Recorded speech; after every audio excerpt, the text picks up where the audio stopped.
After 5 years together, my fiancé told me he wasn't sure about marrying me.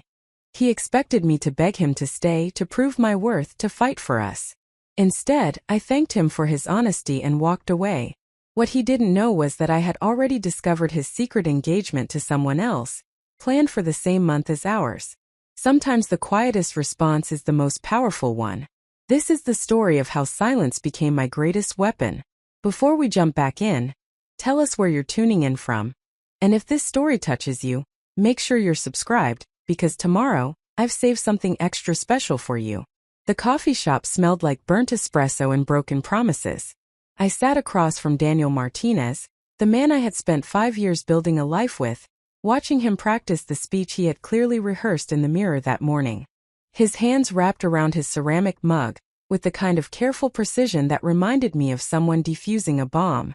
The Tuesday afternoon crowd hummed around us, college students typing furiously on laptops, business professionals conducting negotiations over lattes, elderly couples sharing pastries in comfortable silence. None of them knew they were witnessing the controlled demolition of my entire future. Daniel cleared his throat for the third time in 2 minutes. That nervous habit had once seemed endearing, a sign of his thoughtful nature and careful consideration before speaking. Now it sounded like a warning siren, alerting me to danger I had been trained to ignore for far too long. His gray sweater, the one I had given him last Christmas, hung loosely on his frame. He had lost weight recently, claiming work stress and project deadlines kept him too busy to eat properly. I had believed him because believing was easier than questioning, trust was simpler than investigation, and hope felt safer than doubt. Maya, I need to talk to you about something important. His voice carried the practiced steadiness of someone who had run through this conversation multiple times, perfecting his tone and delivery until it struck the precise balance between serious and caring. I need to be honest with you about where I am emotionally right now.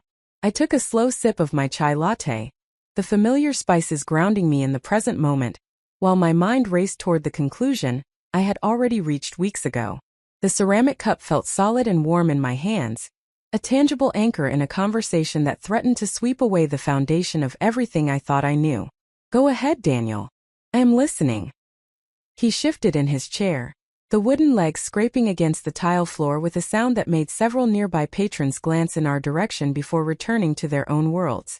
After 5 years together, after everything we have built and planned, I need you to know that I have been having doubts about our engagement, about whether marriage is the right step for us right now.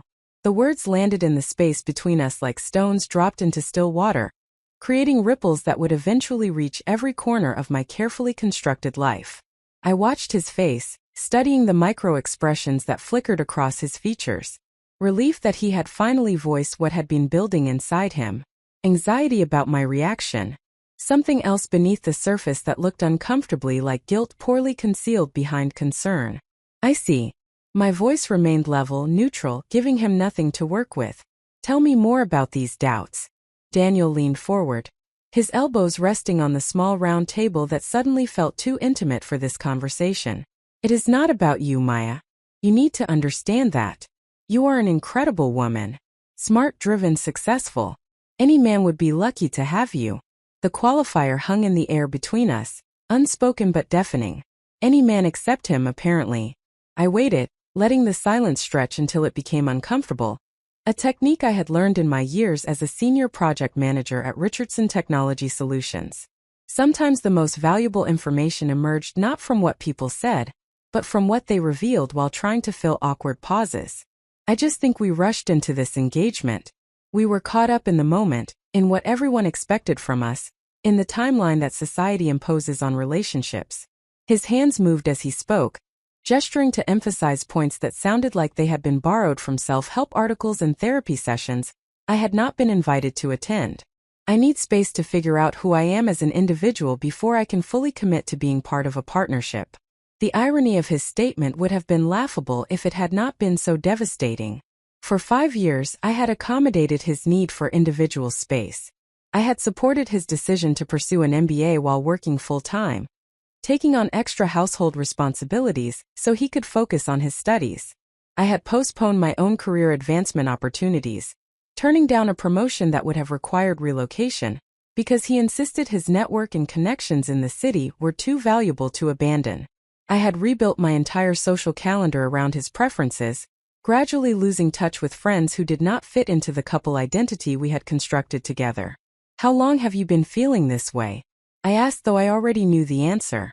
I had known for months, really, if I was honest with myself about the signs I had chosen to ignore. Daniel looked down at his coffee, watching the foam slowly dissolve into the dark liquid beneath. "A few months, maybe longer. It is hard to pinpoint exactly when the doubts started. They have just been growing. And I realized I could not move forward with the wedding without being honest with you about where my head is." Few months. We had been engaged for 8 months.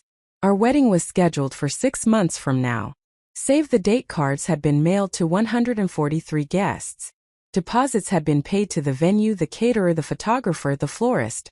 My mother had already purchased her mother of the bride dress, an elegant navy creation that had required 3 shopping trips and countless phone consultations. My father had begun writing his speech, practicing the toast he would deliver at the reception in the backyard where I had learned to ride a bicycle and hosted elementary school birthday parties. "What do you need from me, Daniel?" The question emerged with remarkable calm, considering the chaos unfolding beneath my carefully maintained exterior. He looked up, surprise flickering across his features. He had expected tears, perhaps anger, certainly some dramatic emotional display that would confirm his narrative about needing space and individual identity. Instead, he found me watching him with the professional composure I brought to difficult client meetings and budget negotiations. "I need time. Space to figure things out without the pressure of wedding planning and everyone's expectations. Maybe we could postpone the engagement, take a step back, return to just dating without the weight of this commitment hanging over us." "So you want to be together without being engaged?" I clarified his position with the same precise language I used when confirming project requirements with stakeholders who could not quite articulate what they actually wanted. "Exactly." He leaned back, relief washing over his face like he had successfully navigated the most difficult part of the conversation. "We can still be together, still love each other, but without the timeline and pressure." I set down my cup with deliberate care, aligning it precisely with the edge of the napkin beneath it. "Daniel, I appreciate your honesty. I really do. It takes courage to voice doubts, especially after 5 years together." His shoulders relaxed slightly, his body language shifting toward openness as he interpreted my response as agreement or at least understanding. "See, I knew you would get it. You have always been so reasonable, so mature about these things. This is why I love you, Maya. You do not create drama or make things harder than they need to be. I am going to make this very easy for you then." I reached for my purse, a structured leather bag that had been a gift to myself after landing the Richardson account 3 years ago. "I am releasing you from our engagement effective immediately. You do not need space from our commitment because there is no longer a commitment to take space from." The color drained from his face as comprehension caught up with my words. "Wait, what?" "Maya, that is not what I am saying. I do not want to break up. I just need time to process. You have had months to process by your own admission. Months during which you said nothing while I planned a wedding you apparently had no intention of participating in. Months during which I made decisions about our future while you silently questioned whether that future would even exist." I pulled my engagement ring from my finger, the platinum band catching the afternoon light streaming through the coffee shop windows. The diamond, a full-carat princess cut that Daniel had saved for months to afford, looked smaller somehow without the promise it had represented. "Maya, you are overreacting." His voice rose slightly, drawing more attention from nearby tables. "Can we just talk about this rationally?" I placed the ring on the table between us with a soft click that seemed louder than it should have been in the busy cafe. "I am being entirely rational. You told me you are not sure about marrying me. I am making that decision easy by removing the option entirely. Now you have all the space and time you need without the complication of an engagement you are not committed to." I stood, slinging my purse over my shoulder with the practiced motion of someone preparing to leave a meeting that had run its course. The chair scraped against the floor as I pushed it back, the sound final and decisive. "Maya, sit down. Please. We need to talk about this more. You cannot just walk away." Daniel's hand reached across the table toward me, but I stepped back before he could make contact. "Actually, I can. And I am. Take care of yourself, Daniel. I hope you find whatever it is you are looking for." I turned and walked toward the exit with measured steps, neither rushing an emotional flight nor hesitating with second thoughts. The distance from our table to the door was perhaps 30 feet, but it felt like miles. Behind me, I heard Daniel call my name once, then again with more urgency. Several people in the coffee shop had stopped their conversations to watch the scene unfold, their faces reflecting the human fascination with witnessing private moments made public. The afternoon air hit me as I pushed through the glass door, cooler than expected for late September. The city street buzzed with typical Tuesday activity, pedestrians navigating sidewalks with purposeful strides, delivery trucks double-parked while drivers rushed packages into buildings, construction workers jackhammering concrete 2 blocks down. The ordinary chaos of urban life continued, indifferent to the fact that my carefully planned future had just dissolved over overpriced coffee. I walked 3 blocks before my hands started shaking, 4 blocks before my breathing became irregular. By the 5th block, I ducked into a small public park, finding an empty bench partially hidden by overgrown hedges that the city maintenance crew had apparently forgotten. Only then, surrounded by the relative privacy of neglected landscaping and the white noise of traffic, did I allow myself to feel the full weight of what had just happened. My phone buzzed in my purse, then buzzed again, and again. I pulled it out to find a stream of texts from Daniel flooding my screen. "Maya, please come back. We need to talk about this properly. You are being irrational. This is exactly the kind of drama I was trying to avoid. I love you. Do not throw away 5 years because you are upset. Why are you doing this? I was trying to be honest with you." The messages continued, each one revealing more about how he had expected this conversation to unfold. He had prepared for tears, for negotiation, for me to ask what I could do differently to make him feel more certain. He had not prepared for immediate and complete severance. I silenced my phone and leaned back against the bench, staring up at the patch of sky visible through the tree branches overhead. A plane crossed my field of vision, leaving a white contrail that slowly dispersed into nothing. Somewhere up there, people were traveling to destinations they had planned, following itineraries they had confirmed, moving toward futures they believed would materialize as expected. Down here, I sat on a park bench processing the disintegration of every plan I had made for the next year, the next 5 years, the next lifetime. Preparing and narrating this story took us a lot of time, so if you are enjoying it, subscribe to our channel, it means a lot to us. Now back to the story. But beneath the shock and hurt, beneath the grief for the future that would not happen and the years that now seemed wasted, something else stirred. Something that felt uncomfortably like relief. Because what Daniel did not know, what I had not yet told him, was that his confession about doubts was not actually a revelation. I had known for weeks that something was wrong, that his distance and distraction signaled more than work stress and MBA fatigue. I had known because 3 weeks ago, while Daniel was supposedly at a study group, I had received a message clearly intended for someone else. It had arrived in our shared cloud storage account, the one we use for household documents and shared photos. A document titled Wedding Planning Timeline had appeared in the folder, and I had opened it assuming Daniel was contributing ideas to our planning process. Instead, I had found a detailed timeline for a wedding scheduled for April 15th, the same month as ours. The document included venue details for a location we had never discussed, a guest list containing names I did not recognize, and budget figures that exceeded what we had agreed to spend. The bride's name appeared throughout the document. Natalie Chun. Occupation listed as marketing director. Age 27, 3 years younger than me. Based on the venue location and guest list composition, she appeared to live in the same city, probably no more than a few miles from the apartment Daniel and I shared. That first evening, I had convinced myself there must be an explanation. Perhaps Daniel was helping a friend with wedding planning. Perhaps this was a sample document he had downloaded for reference. Perhaps our cloud storage had somehow merged with someone else's account through a technical glitch. The explanations I constructed for myself grew increasingly elaborate and decreasingly plausible as I tried to avoid the obvious conclusion. But then I had done what any reasonable person would do when confronted with information that contradicted everything they believed about their relationship. I had investigated further. The search history on the laptop we shared told a story Daniel had tried to conceal. Hours spent on wedding planning websites, searches for engagement rings purchased 4 months ago, email confirmations for venue tours scheduled during times he claimed to be at work or school. The digital footprint of an entire secret relationship existed in plain sight on devices I had access to but had trusted him enough never to examine closely. I had created a separate folder in my own private cloud storage and systematically documented everything I found. Screenshots of conversations, copies of planning documents, photos Daniel had taken and uploaded, credit card statements showing purchases and restaurant visits that did not align with the schedule he reported to me. The evidence accumulated over 3 weeks of careful investigation, each piece adding to a picture that made his confession this afternoon seem almost laughably inadequate. He was not uncertain about marriage. He was uncertain about which woman he wanted to marry.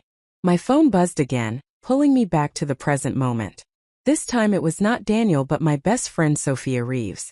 She had probably seen the location sharing notification that indicated I was sitting stationary in a public park during what should have been my workday. Everything okay? Your location has not moved in 20 minutes. I typed back quickly. Long story. Can I come over tonight? Her response arrived within seconds. Absolutely. I will open wine. Are you safe right now? Physically, yes. Emotionally, TBD. See you at 7. I stood from the bench, brushing dried leaves from my black slacks and straightening my blazer with automatic movements that required no conscious thought. The shaking in my hands had stopped, replaced by a strange clarity that felt almost transcendent.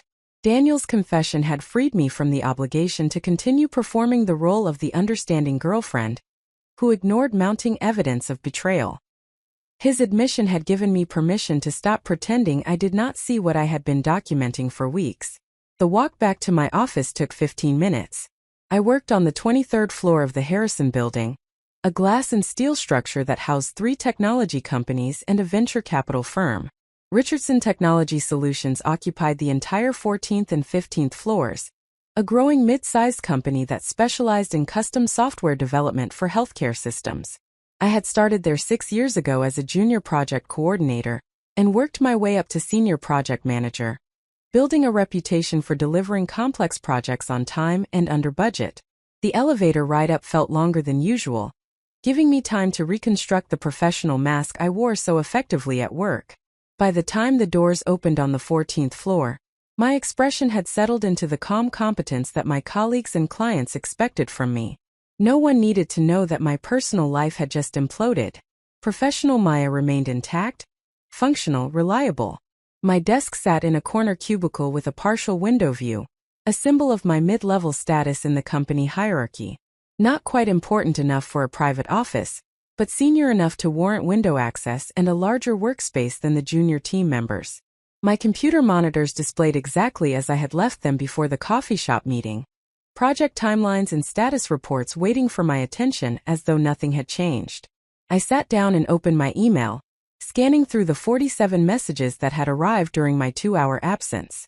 Client questions, team updates, meeting invitations, the normal flow of organizational communication that would continue regardless of personal crisis. I responded to the most urgent items with practiced efficiency, my fingers moving across the keyboard with muscle memory that required minimal conscious direction. My desk phone rang. The internal line indicator showed it was my supervisor, Catherine Walsh, the director of project management who had mentored me since my first week at Richardson. Catherine was 52, married for 26 years, mother of 3 adult children who she spoke about with the comfortable pride of someone whose family life had unfolded according to plan. She represented the future I had imagined for myself, the successful career woman who had managed to balance professional achievement with personal fulfillment. Maya, do you have a few minutes to discuss the Mercy Hospital implementation? Catherine's voice carried its usual brisk efficiency, the tone of someone with 16 direct reports and insufficient hours in the day to manage them all properly. Of course. I can be there in 2 minutes. Catherine's office occupied a premium corner position on the 15th floor with windows offering views of the city skyline in 2 directions. Her space reflected her personality, organized but not sterile, decorated with family photos but still unmistakably professional. A large whiteboard covered one wall, currently displaying a complex matrix of project timelines and resource allocations. She gestured for me to sit in one of the 2 chairs facing her desk, then closed the door behind me. The closed door was unusual for a simple project discussion, immediately signaling that this conversation would cover territory beyond status updates and timeline adjustments. "How are you doing, Maya?" The question came with a weight that suggested she already knew the answer, or at least suspected something was wrong. "I am fine. Managing multiple priorities, but everything is on track."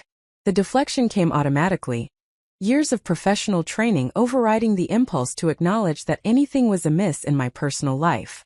Catherine studied me for a long moment, her expression shifting from supervisor to mentor. "I got a call from Daniel about an hour ago. He said he was worried about you, that you had an emotional reaction to something he told you and left abruptly. He asked if I knew where you were." The violation of that phone call, the audacity of him calling my workplace to check on me as though I were the unstable party in this situation, sent a flash of anger through my carefully maintained composure. "I see. And what did you tell him?" "I told him that your location and well-being were none of his business, and that he should not call my office number again." Catherine's response carried the sharp edge of someone who did not appreciate being dragged into other people's personal drama. "Then I tried calling you, but you did not answer, which is why I waited until you were back at your desk. I am sorry he involved you in this. That was completely inappropriate." My hands clenched in my lap, nails pressing into palms with enough pressure to ground me in physical sensation. "Do you want to tell me what happened?" Catherine's voice softened slightly, the supervisor receding to reveal the woman who had been navigating workplace and family dynamics for 3 decades. The whole story felt too large to contain in a brief office conversation, too raw to expose in a professional setting. But Catherine had earned my trust through years of advocating for my career advancement and offering guidance during difficult project challenges. If anyone deserved to know that my focus might be compromised for the immediate future, it was the person who depended on my performance to keep her department running smoothly. "Daniel told me he is uncertain about our engagement after 5 years together. He wants space to figure out his individual identity before committing to marriage." I ended the engagement immediately. The summary emerged in clinical language, stripped of emotion and reduced to essential facts. Catherine's expression did not change, but something flickered in her eyes that might have been recognition or perhaps unsurprised confirmation of suspicions she had been harboring. "How are you feeling about that decision?" Certain it was correct. Uncertain about everything else. The honesty surprised me. Words emerging before my internal filter could moderate them into something more palatable. She nodded slowly, processing my response before speaking. "I am going to tell you something I rarely share outside of family. When I was 31, engaged to a man I had been with for 4 years, he came to me 6 weeks before our wedding and said he needed to postpone. Not cancel, just postpone until he felt more ready." Her voice carried the distant quality of someone revisiting a memory they had filed away long ago, but never quite forgotten. "What did you do?" The question emerged quietly, afraid to disturb the unexpected vulnerability Catherine was offering. "I told him that if he was not ready after 4 years, he would never be ready. I canceled the wedding, moved out of our shared apartment, and spent the next year focusing exclusively on my career." Catherine's hands folded on her desk, her wedding band catching the afternoon light. "It was the hardest and best decision I ever made. I met my husband 18 months later, and he proposed after 8 months of dating because he was absolutely certain about what he wanted. Did you ever regret ending it with the first one?" The question felt important somehow, as though her answer would provide a roadmap for navigating the terrain I now faced. "Never. Not once in 26 years. Because here is what I learned, Maya. When someone tells you they are uncertain about you, they are really telling you they are certain about their uncertainty. They are waiting for something better to come along that will make them feel certain.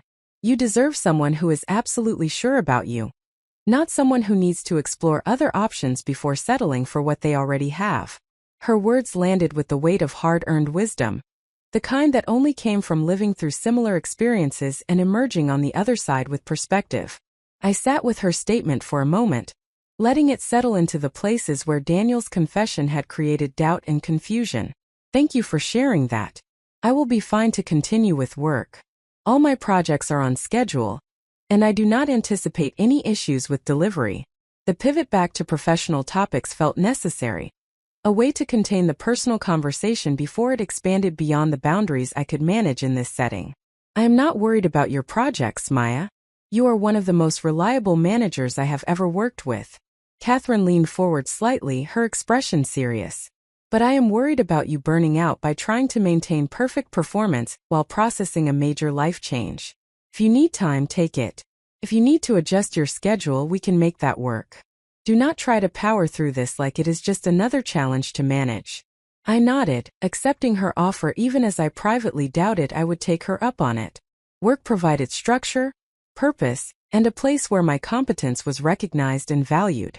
Right now, the office felt safer than anywhere else. The rest of the afternoon passed in a blur of meetings and email responses, the familiar rhythms of work providing a welcome distraction from the chaos waiting to be processed once I left the building. My phone continued buzzing periodically with messages from Daniel, each one revealing more about his state of mind as reality settled in. His messages progressed from confusion to defensiveness to anger, a predictable emotional arc that would have been fascinating to observe if it were not about my own life falling apart. At 6:30, I shut down my computer and gathered my belongings. The evening commute crowd filled the elevator, professionals eager to return home after another Tuesday at the office. I wondered how many of them were riding down to lives that matched their expectations versus how many were heading toward realities that diverged dramatically from the futures they had imagined. Sophia lived in a renovated loft in the Arts District, an open-concept space with exposed brick walls and industrial lighting that she had transformed into a warm and inviting home. She had been my closest friend since college, when we had been assigned as roommates freshman year, and discovered a compatible approach to life that had survived a decade of changes and challenges.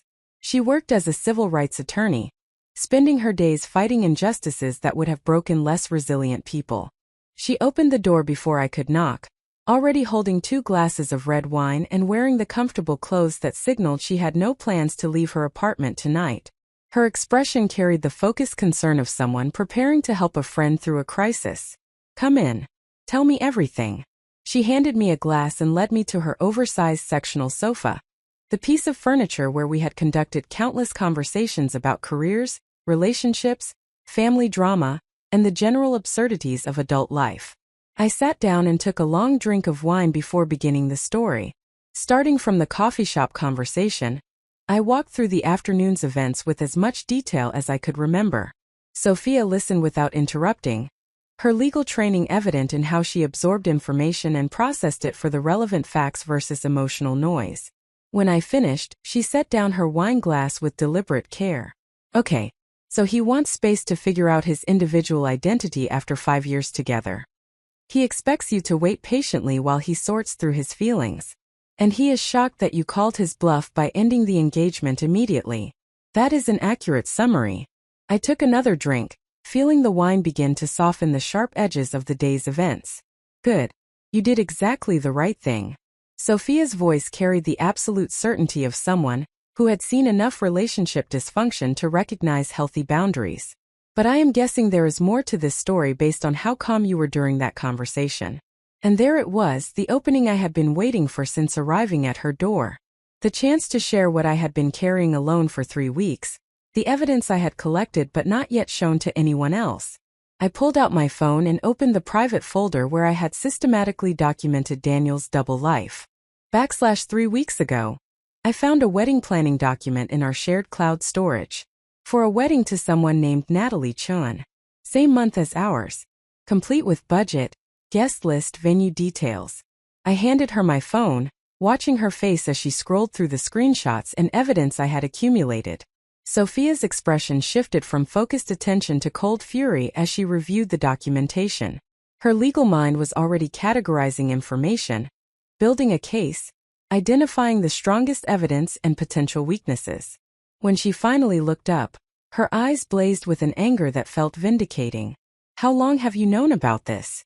Her voice was controlled but tight, the kind of restrained emotion that preceded calculated action. 3 weeks. I have been documenting everything since then. I wanted to be absolutely sure before I made any decisions. I needed to know the full scope of what was happening. And you confronted him today without telling him you already knew about Natalie. Sophia leaned back, a slow smile spreading across her face.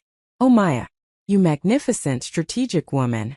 You let him spin his narrative about needing space and individual identity, while you held all the cards.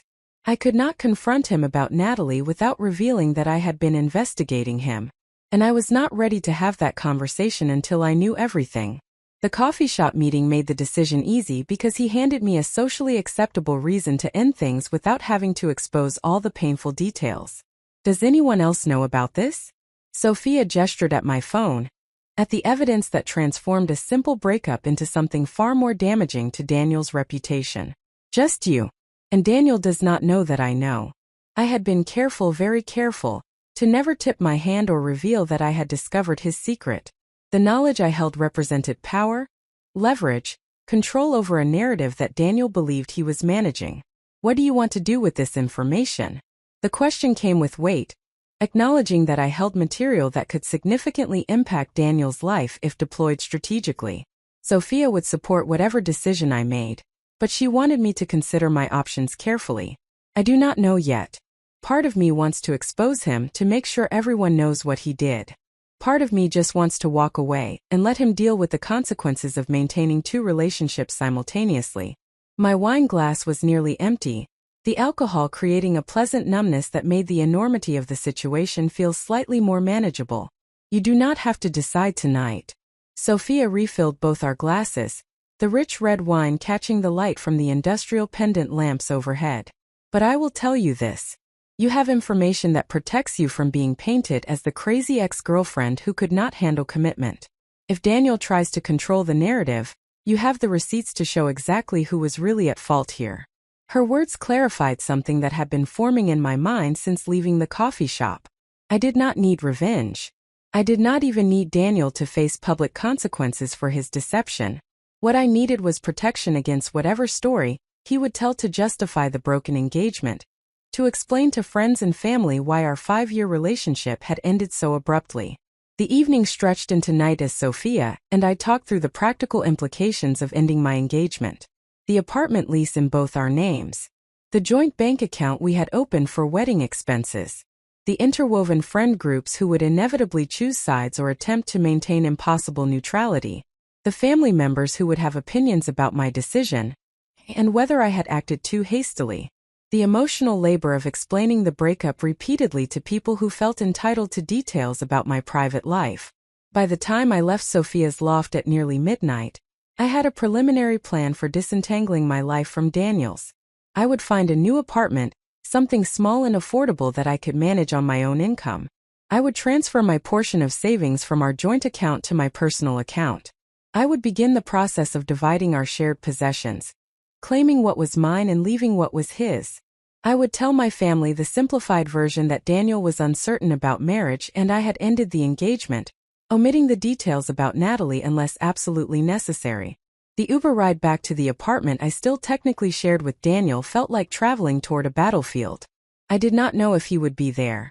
Did not know what state I would find him in or what conversation awaited me. The driver navigated evening traffic with competent efficiency, his GPS guiding him through routes I had traveled countless times over the past 3 years. Our building stood in a rapidly gentrifying neighborhood, where old industrial structures were being converted to modern residential lofts and creative office spaces. We lived on the 4th floor in a 1-bedroom apartment with exposed brick walls and oversized windows that had seemed charming when we signed the lease but now just felt like a space I had outgrown. The rent consumed 40% of my take-home income, a number that was supposed to be manageable, because we were splitting it, but that would become untenable if I stayed. I unlocked the door quietly, unsure whether I hoped to find Daniel home or hoped for his absence. The apartment was dark except for the glow from his laptop screen in the living room. He sat on our gray sectional sofa, surrounded by the debris of stress eating, empty energy drink cans and chip bags scattered on the coffee table. Maya. He stood abruptly when I entered, his face haggard in the dim light. I have been trying to reach you all evening. We need to talk about what happened today. I set my purse on the entryway table and walked past him toward the bedroom, my body language communicating that I had no interest in the conversation he wanted to have. I need to pack some things. I will be staying somewhere else for the immediate future while we figure out living arrangements. Staying somewhere else? Maya, this is insane. You are acting like I cheated on you or something. I was trying to be honest about my feelings. His voice rose with frustration. revealing the narrative he had constructed for himself where he was the honest communicator, and I was the overreacting partner. I turned to face him, keeping my expression neutral despite the anger building in my chest. Daniel, you told me you are uncertain about marrying me after 5 years together. That is not a feeling that resolves itself with more conversation. You need space to figure out your individual identity, and I am giving you exactly what you asked for. That is not what I meant and you know it.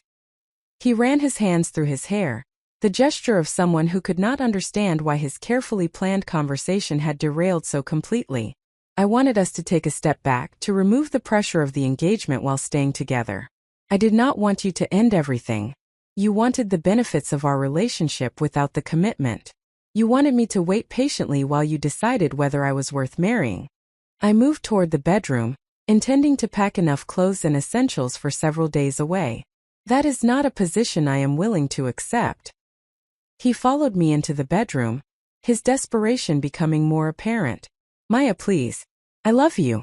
I just needed to be honest about where my head is. Is not that what healthy relationships are supposed to have? Open communication. I pulled a duffel bag from the closet and began selecting clothes with systematic efficiency. Open communication is valuable when it comes from a place of genuine partnership. What you did today was not communication. It was testing whether I would accept being deprioritized in your life. That is not fair. You are twisting my words. Daniel sat on the edge of our bed, his voice taking on a pleading quality. I was trying to do the right thing by being honest instead of just going along with something I had doubts about. I paused in my packing, considering whether to reveal what I knew about Natalie or continue maintaining the fiction that his confession had been a complete surprise. The temptation to confront him directly warred with the strategic advantage of keeping my knowledge secret. For now, strategy 1. I appreciate your honesty, Daniel. Truly. And I am being equally honest by telling you that uncertainty after 5 years is not something I can work through with you. If you do not know by now, then you never will. I zipped the duffel bag and added toiletries from the bathroom, moving through the space with the efficiency of someone executing a plan they had mentally rehearsed. Where are you going? His question carried an edge of panic, as though my physical departure would make the situation irreversibly real in a way the coffee shop conversation had not. Somewhere I can think clearly without having this same conversation on repeat. I will contact you in a few days to discuss apartment logistics and separating our belongings. I slung the duffel bag over my shoulder and picked up my laptop bag from the desk we had shared. Maya, please do not do this. We can work through this if you just give us a chance. Daniel stood, moving to block the bedroom doorway with his body. I stopped inches from him, maintaining eye contact until he stepped aside. You had 5 years to be certain about me, Daniel. That was your chance. I walked out of the apartment without looking back, my footsteps echoing in the stairwell as I descended to the street level. The night air felt sharp and clean after the suffocating atmosphere of the apartment. I called another Uber, this time directing the driver to an extended stay hotel near my office that I had researched earlier in the evening during downtime at Sophia's loft. The hotel room was sterile and impersonal. Exactly what I needed. A space with no memories, no shared history, no reminders of the future that had been dismantled over burnt espresso and uncomfortable coffee shop chairs. I unpacked my duffel bag with methodical movements, hanging work clothes in the small closet and arranging toiletries in the bathroom. Only when I was finally alone, sitting on the edge of the generic hotel bed with its industrial-strength comforter and mass-produced artwork, did I allow myself to fully feel the weight of what had happened. 5 years of my life had been invested in a relationship that had ended in a single afternoon conversation. Plans for a future that would never materialize now needed to be dismantled piece by piece.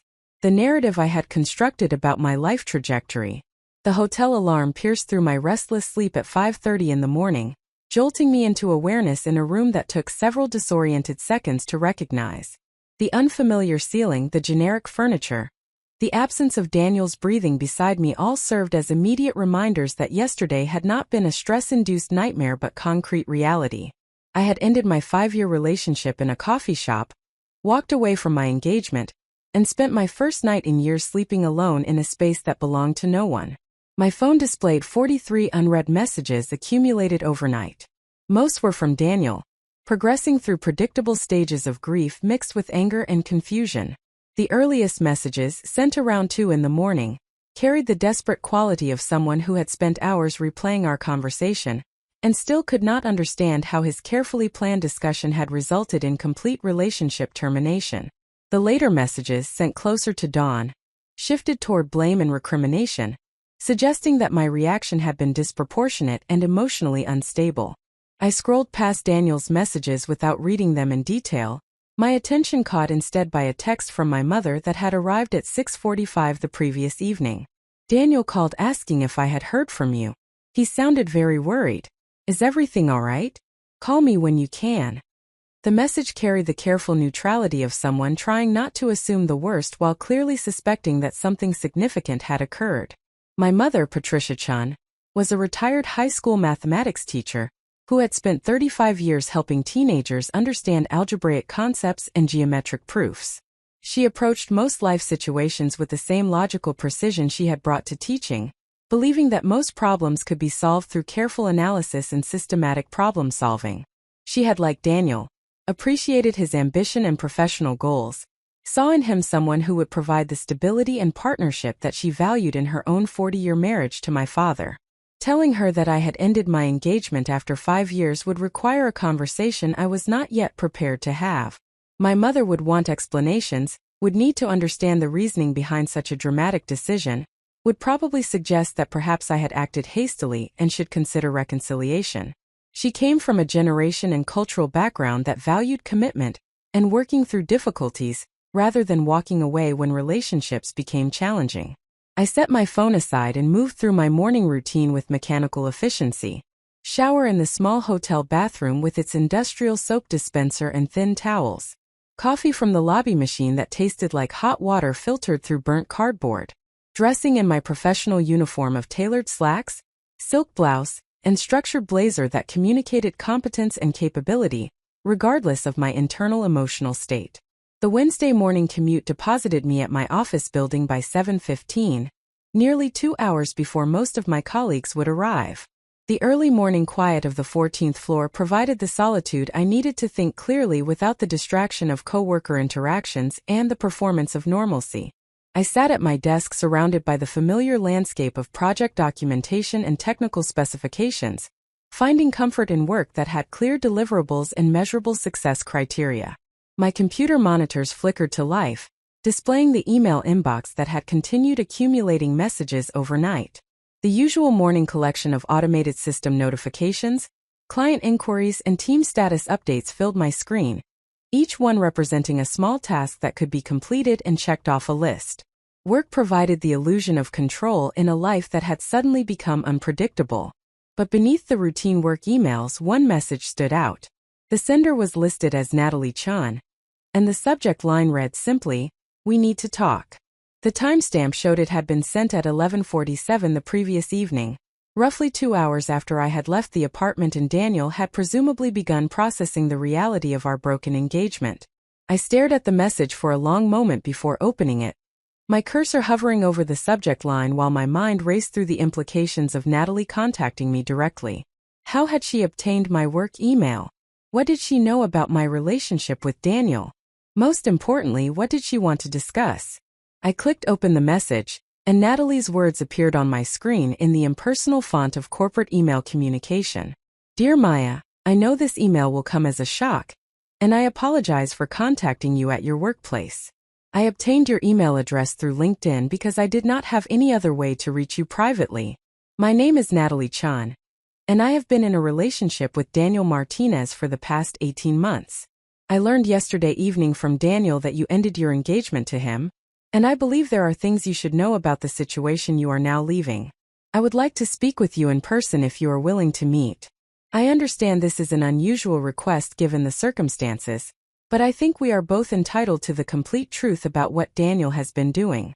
Please let me know if you would be willing to meet for coffee or lunch this week. I work downtown so I can adjust my schedule to accommodate yours.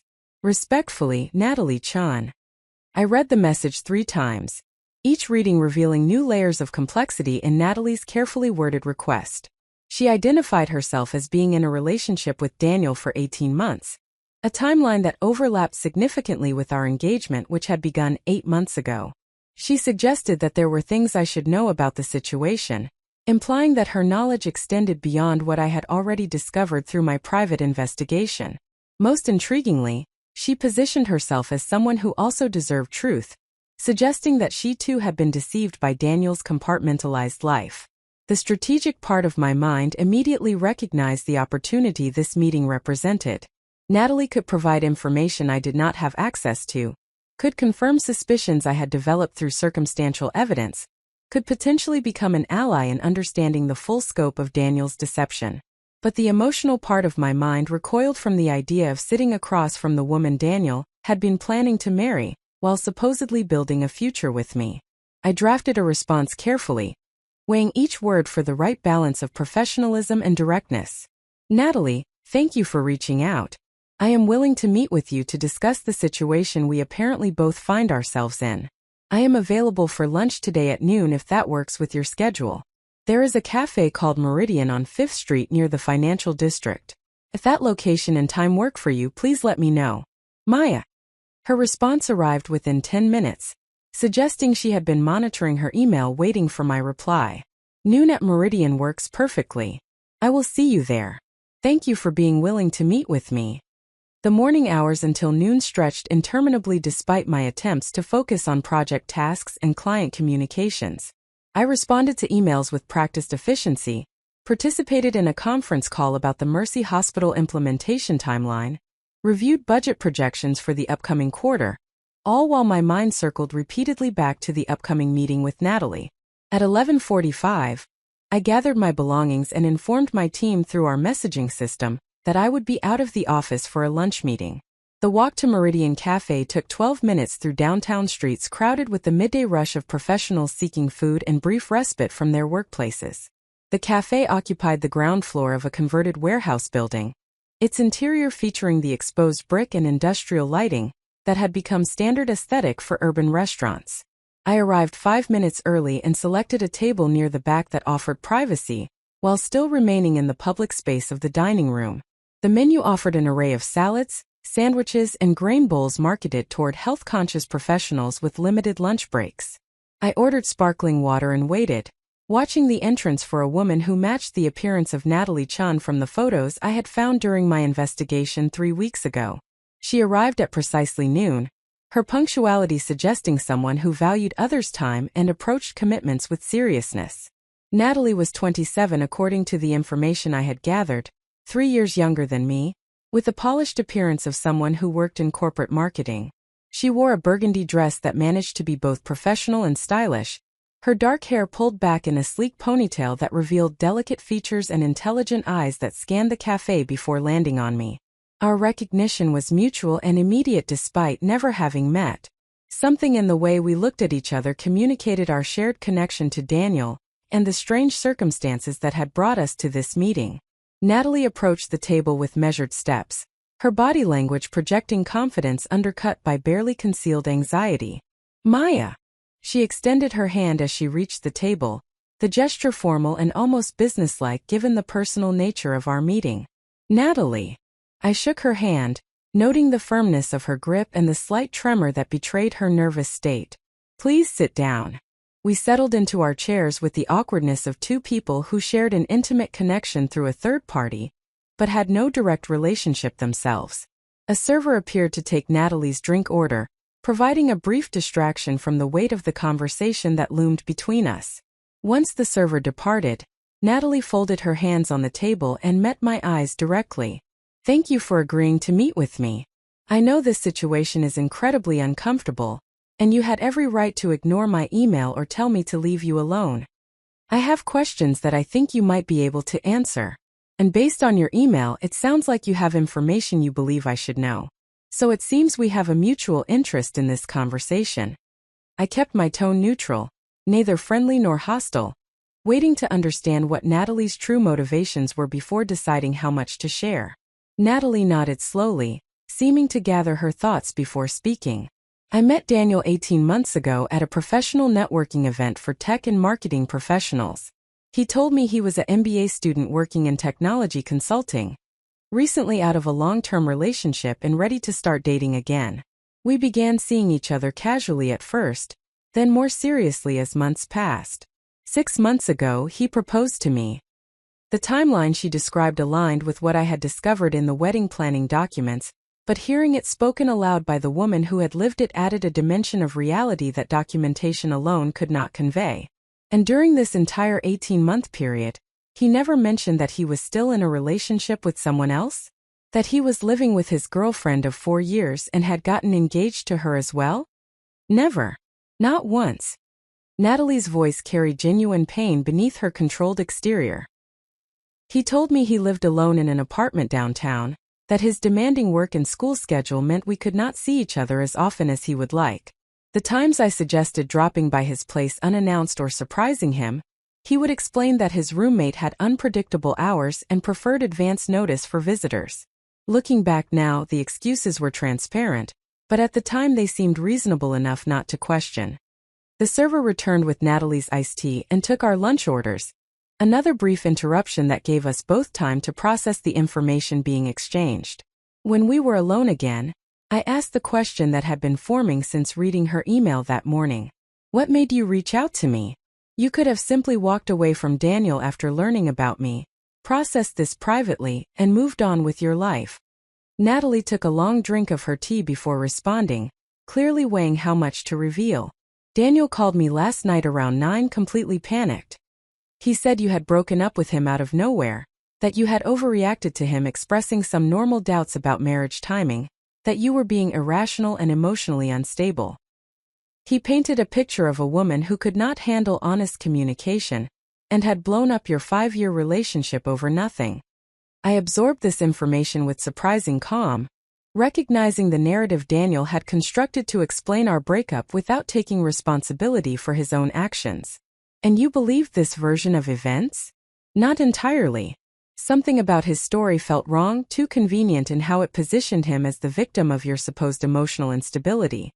Natalie met my eyes again, and I saw intelligence and analytical capability that probably served her well in her marketing career.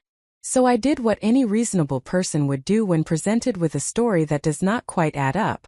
I started asking questions and looking for information that would either confirm or contradict what he was telling me. What did you find? I leaned forward slightly, curious about what evidence Natalie had uncovered through her own investigation.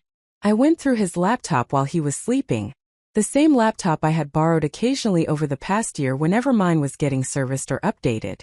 The same laptop where he had apparently conducted his entire relationship with you alongside his relationship with me. Natalie's voice tightened with anger that matched my own feelings about Daniel's compartmentalization. I found your photos together. Vacation pictures from trips he supposedly took alone or with friends. Images of you two at what were clearly couple events while he was telling me he was attending work functions or study groups. And I found the timeline of your relationship, 5 years that overlapped entirely with the past 18 months he had been with me. We sat in silence for a moment, 2 women processing the full scope of one man's capacity for deception and compartmentalization. The server arrived with our lunch orders, and we both picked at our food without real appetite, the act of eating more social convention than actual desire. There is more you should know, Natalie continued after a few bites of her salad. Daniel is not actually enrolled in an MBA program. He completed that degree 3 years ago. The study groups and evening classes he claimed to attend? Those were times he was with one of us while telling the other he was busy with school obligations. This revelation hit differently than the information I had already gathered. I had believed Daniel about his MBA program, had supported what I thought was his professional development, had adjusted my own schedule and expectations around what I believed was his legitimate educational commitment.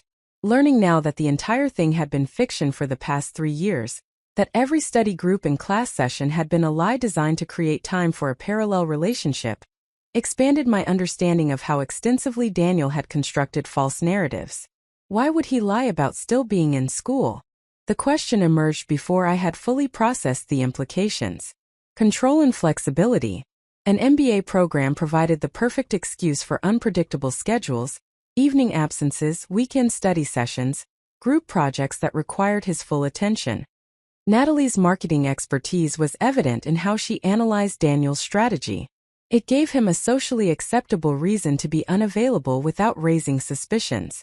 and it positioned him as someone working toward future success, making both of us more willing to accommodate his limited availability in the present. I set down my fork, no longer able to pretend interest in food while processing these revelations. How long have you known about me specifically?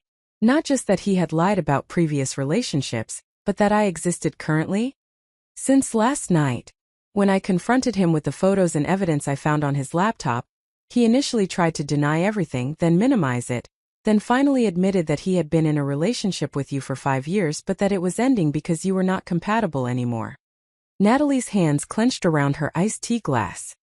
He swore to me that he had been planning to break up with you for months but had not found the right time, that our relationship was his real priority, that the engagement to me was the one that mattered.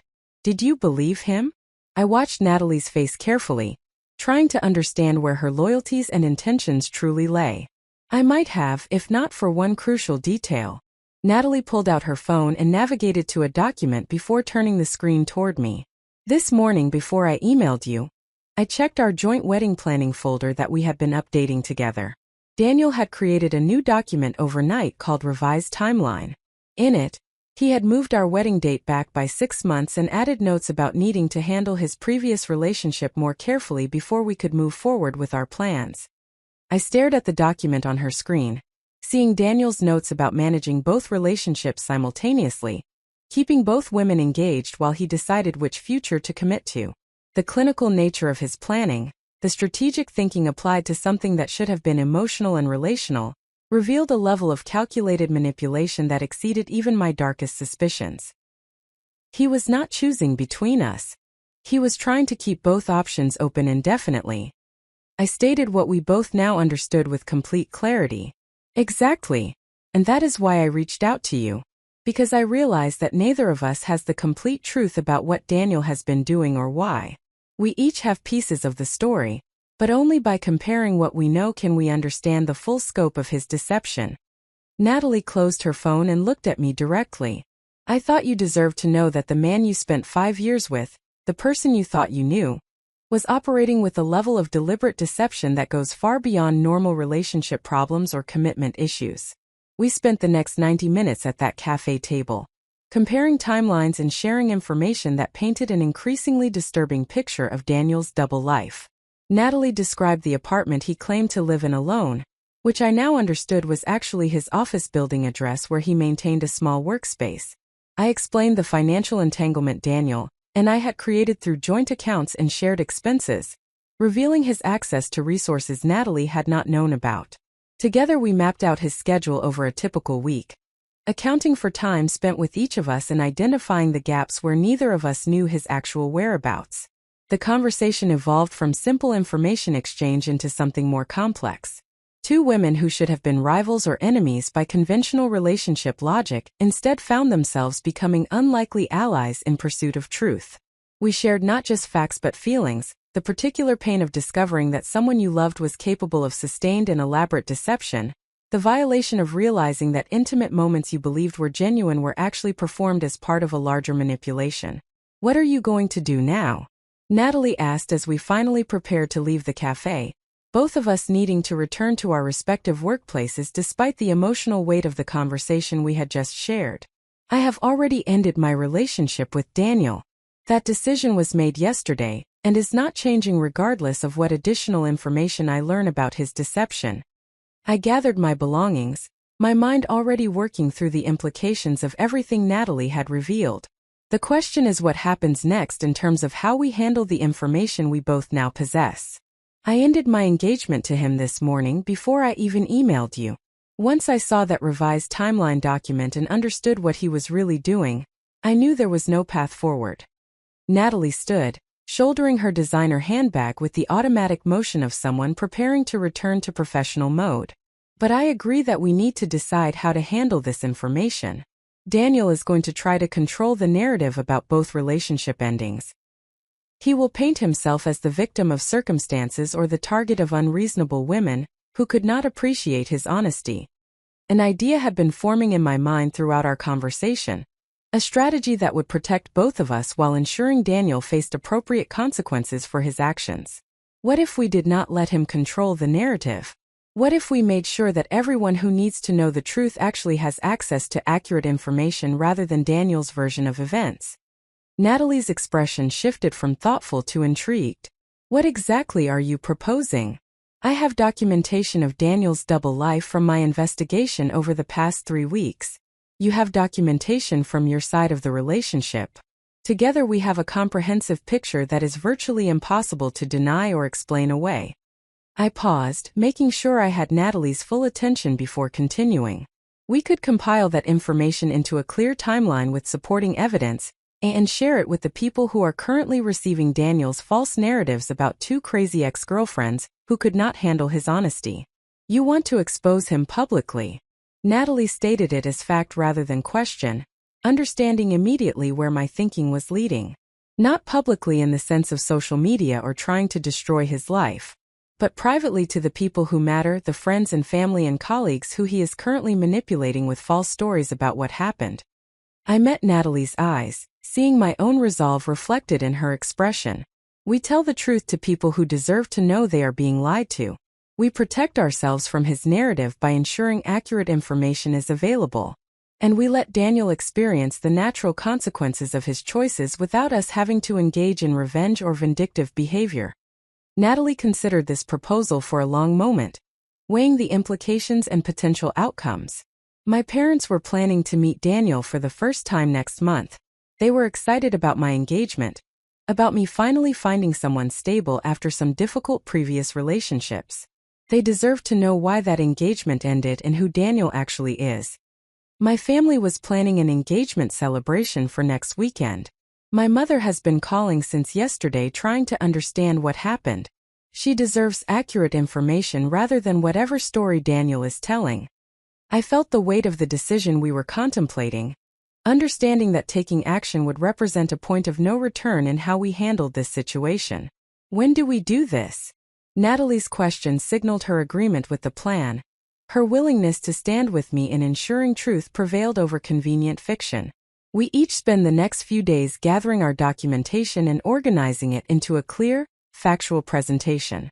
No emotional commentary, no character attacks, just evidence and timeline. Then we share that information with our respective families and close friends who are receiving Daniel's version of events. I pulled out my phone to exchange contact information with Natalie. We support each other through the process and present a united front if Daniel tries to divide us or play us against each other. Agreed. Natalie added her number to my phone while I did the same with hers. I never expected to find an ally in the woman my fiancé was cheating on me with, but I am grateful you were willing to meet with me today. I never expected to find myself having lunch with the woman my boyfriend was planning to marry while engaged to me, but here we are making the best of an impossible situation.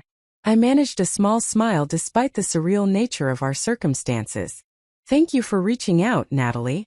You gave me information I needed and confirmation that my decision to walk away was absolutely correct. We parted ways outside the cafe, 2 women returning to our normal professional lives, while carrying the weight of extraordinary personal circumstances. The walk back to my office felt different than the walk there, lighter somehow despite the heavy information I now possessed. Meeting Natalie had transformed my understanding of the situation from a personal betrayal into a systematic pattern of manipulation that extended far beyond my individual experience. Back at my desk, I opened a new document on my computer and began the process of organizing 3 weeks of evidence into a clear chronological narrative. Screenshots of planning documents, copies of financial records, timeline comparisons between what Daniel told me and where he actually was, all arranged to tell a story that was undeniable in its clarity.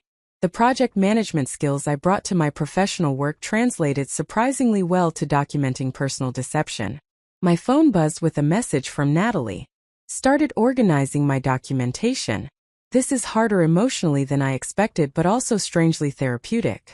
Thank you again for meeting with me. I responded quickly. Same experience here. Difficult but necessary. We can do this.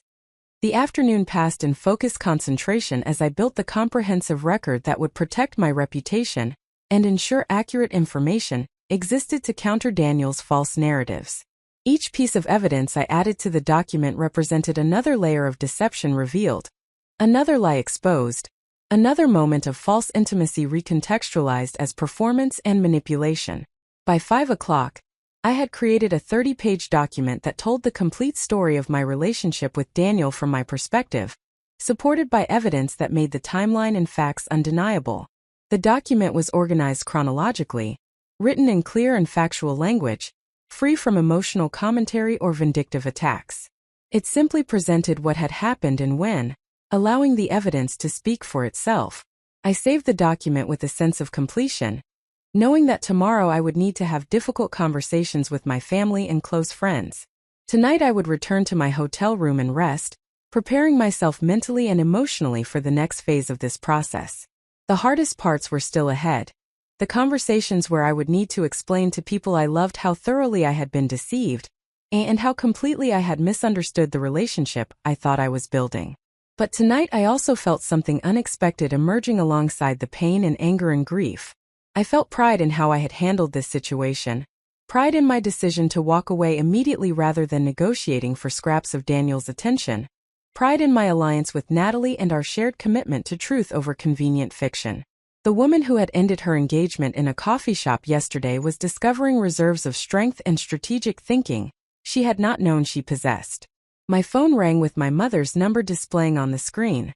I could continue avoiding this conversation or I could face it directly, beginning the process of telling the truth to people who deserve to know it. I took a deep breath and answered the call, ready to start the difficult work of rebuilding my life on a foundation of honesty, rather than the illusions I had been living with for 5 years.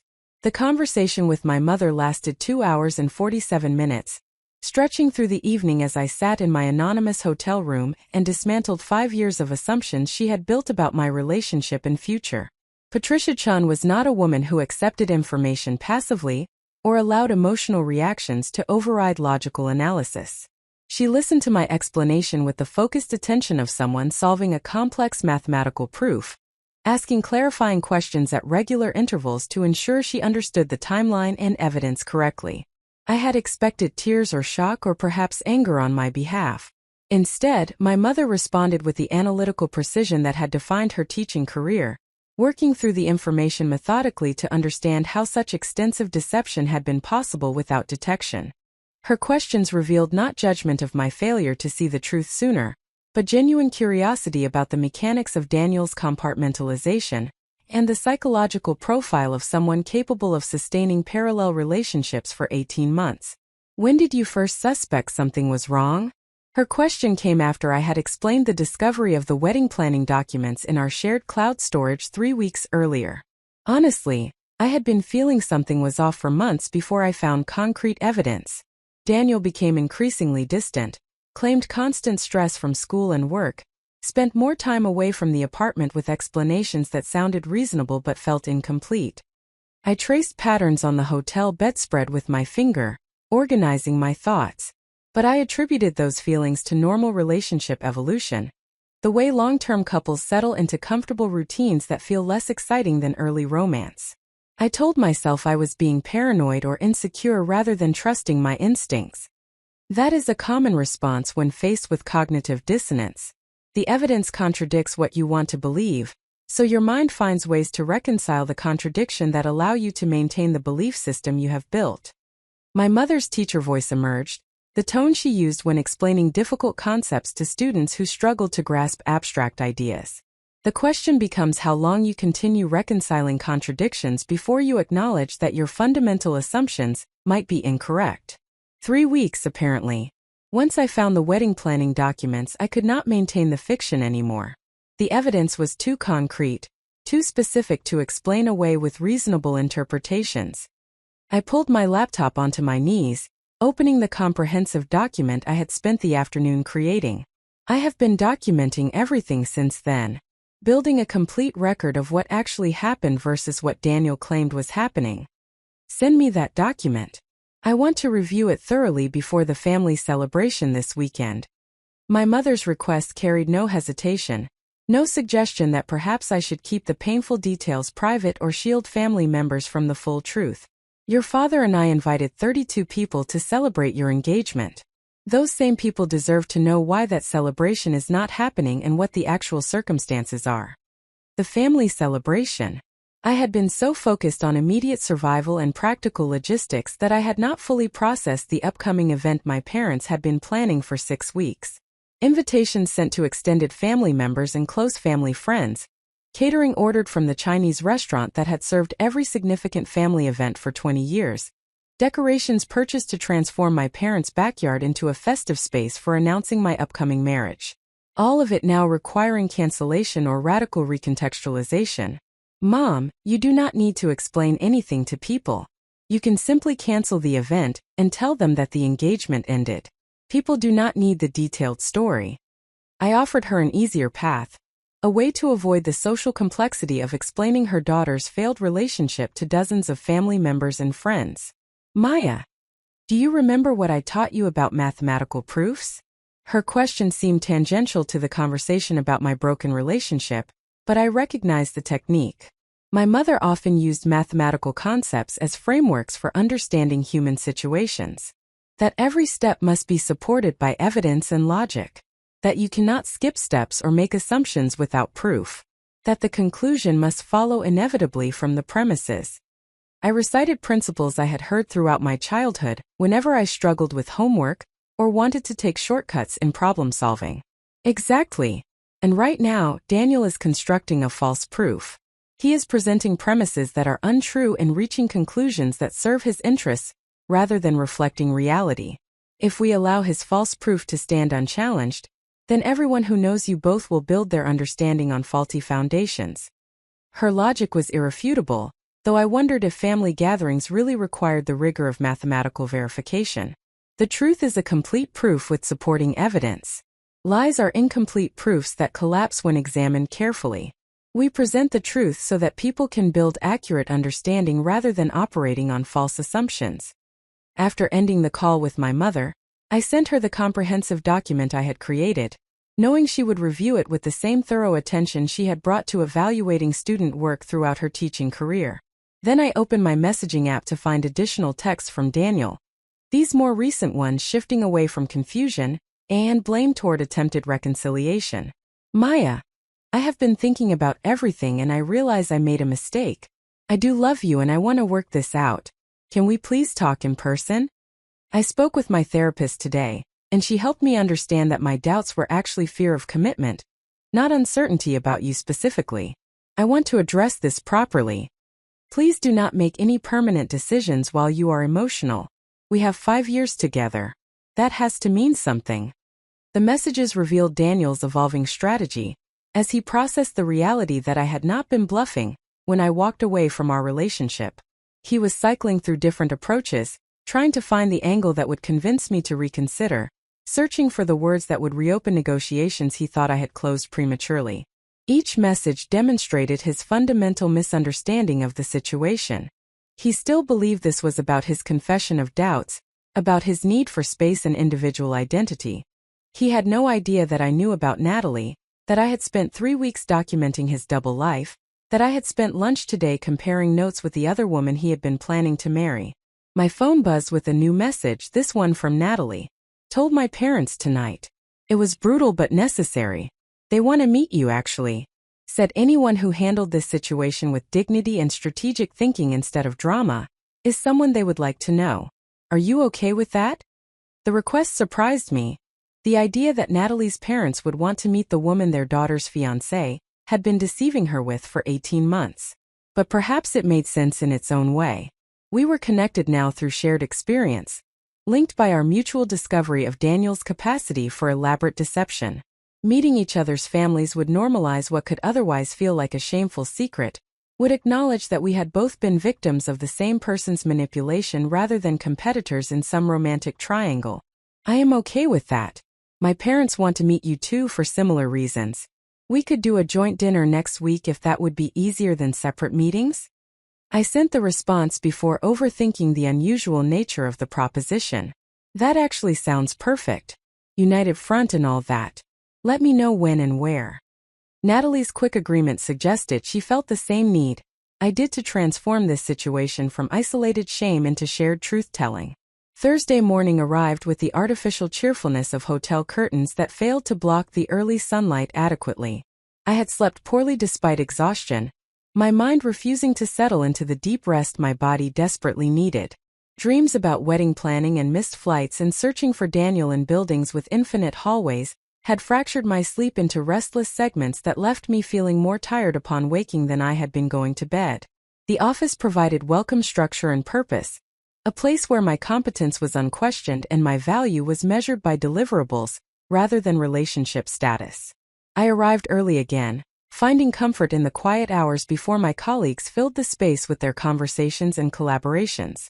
The Mercy Hospital implementation project demanded my attention, technical challenges and timeline pressures that required focused problem-solving and stakeholder management. Catherine Walsh appeared at my cubicle mid-morning carrying 2 cups of coffee, one of which she set on my desk before settling into my visitor chair. The gesture signaled a personal conversation rather than a professional check-in, the kind of informal mentoring discussion that had characterized our relationship since my early days at Richardson Technology Solutions. "How are you holding up?"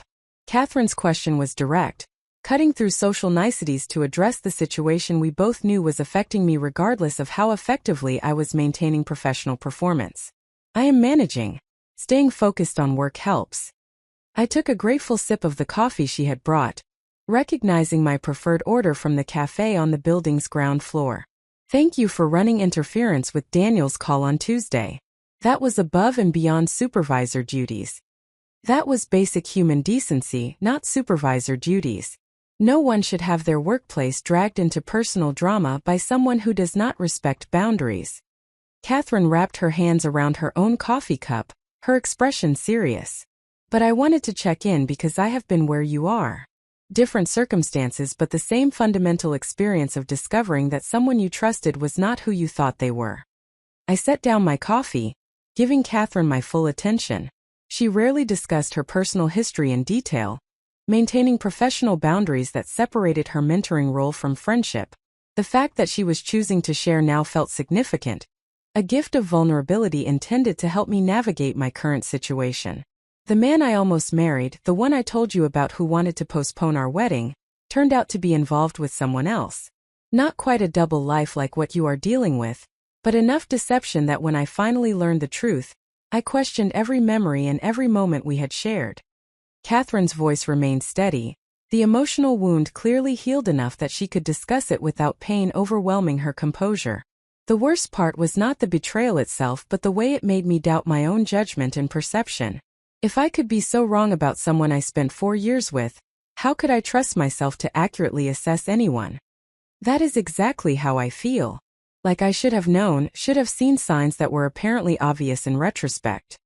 I voiced the self-doubt that had been growing since Tuesday afternoon, the nagging sense that I had been willfully blind to reality that was visible to anyone paying attention. "But you did know. Or at least you suspected strongly enough that you spent 3 weeks investigating and documenting evidence before making any decisions." Catherine leaned forward slightly, emphasizing her point. "You did not ignore your instincts. You followed them carefully and methodically until you had enough information to act decisively. That is not failure of judgment. That is exactly how an intelligent person handles situations where initial evidence contradicts their existing beliefs." Her reframe of my investigative period as evidence of good judgment, rather than delayed recognition, provided a perspective shift I had not considered. I had been viewing those 3 weeks as time wasted staying in a relationship I should have ended immediately upon finding the first piece of evidence. Catherine was suggesting instead that the investigation itself demonstrated the careful analytical thinking that served me well professionally, and had ultimately protected me from making decisions based on incomplete information. "When you finally learned the truth about your fiancé, how did you handle it? Did you confront him publicly or deal with it privately?" I asked, curious about how someone I respected had navigated similar territory. I told exactly 3 people the full truth: my parents and my closest friend. Everyone else received a simplified version that the relationship had ended due to incompatibility and different life goals. Catherine's approach had been more private than the strategy Natalie and I were planning, though perhaps appropriate for different circumstances and a different era. This was 30 years ago, before social media and digital documentation made everything both easier to expose and harder to escape. I do not know if I would make the same choice today. Natalie and I are planning to share the full truth with our families and close friends. Not publicly on social media or anything designed to shame Daniel, but privately to the people who deserve accurate information rather than his version of events. I explained our strategy, watching Catherine's face for her reaction to our unconventional alliance. Natalie is the other woman? Catherine sought clarification about the relationship dynamics she was trying to understand. Natalie is the other woman Daniel was engaged to while engaged to me. We met yesterday for lunch and compared notes about his double life. It turns out we both deserve the truth about what was actually happening. I pulled up the photo Natalie had texted me that morning. A screenshot of her own comprehensive documentation that mirrored my efforts. We are supporting each other through the process of ensuring accurate information is available to counter whatever false narrative Daniel is constructing. Catherine studied the image on my phone before handing it back with a thoughtful expression. That is remarkable. Most women in your situation would view each other as rivals or enemies. Instead, you have formed an alliance based on shared pursuit of truth.